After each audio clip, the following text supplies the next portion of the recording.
Hey, Warriors. The weather looks horrible today, so hope everybody stays safe because it looks pretty bad all over the place. Okay. Um, this may be a bit different way of looking at what I'm about to talk about, but I don't see Deuteronomy as a law book. Okay. And I know that's how a lot of people read it. Rules, commandments, blessing, curses, things like that. Do this, don't do that kind of thing. But the more I read it, the less it feels like a list of laws, and the more the more it feels like a plea. You know what I'm saying? Like almost like a loving father sitting down with his children and saying,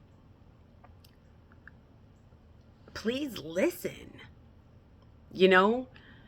And not because I need your obedience, you know, because I know where these roads lead. You see what I'm saying? Okay, so if a father tells his child, don't touch the hot stove, is that control or is that wisdom? You see what I'm saying? I mean, if he says, don't walk off that cliff, is that punishment or is that love, trying to prevent suffering?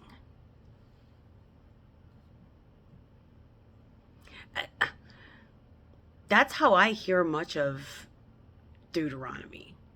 Like I said, the more I read it, not as do what I say or I'll get you, but as, if you choose this path, this is where it leads. Right? You know, seriously, if you choose this path, this is where it leads. I don't know what else to, you know what I'm saying? That's what I hear. Isn't that true of life itself? Right? Every choice has consequences. And not because some angry force, I guess, is sitting in the sky that's keeping score.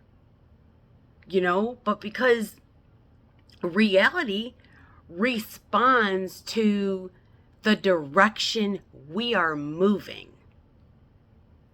Right? Choose bitterness, long enough, and bitterness grows. Choose resentment long enough, and resentment grows. I don't know. Anyways, I think,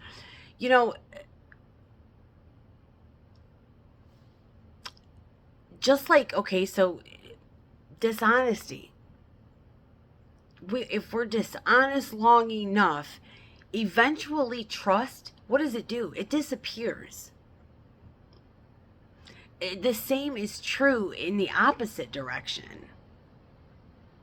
Right? Choose love, choose integrity, compassion, responsibility, and those things begin building momentum too. That's why one of the most, I guess, powerful themes in Deuteronomy to me is choice. Not fear, choice. The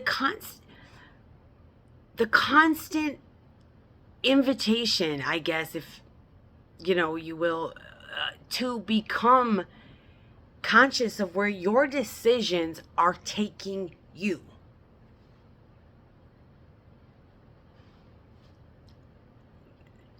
every path leads somewhere. And what I hear throughout that book, it's not condemnation. I hear concern.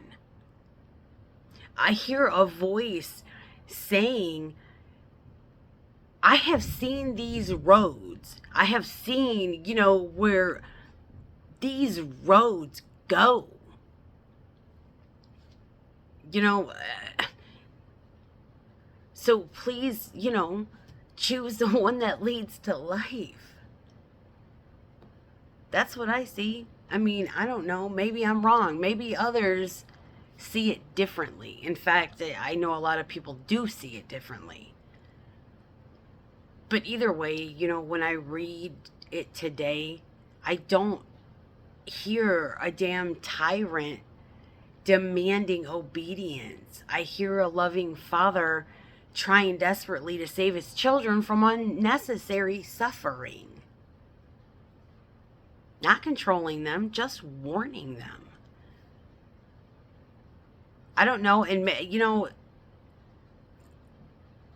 maybe that's why those words have survived for so. Whoa, I told you the weather was bad. But anyway, maybe, that's why those words have survived for so long, because every generation eventually discovers the same thing, right? We are free to choose, but we are not free from the consequences of our choices, you know?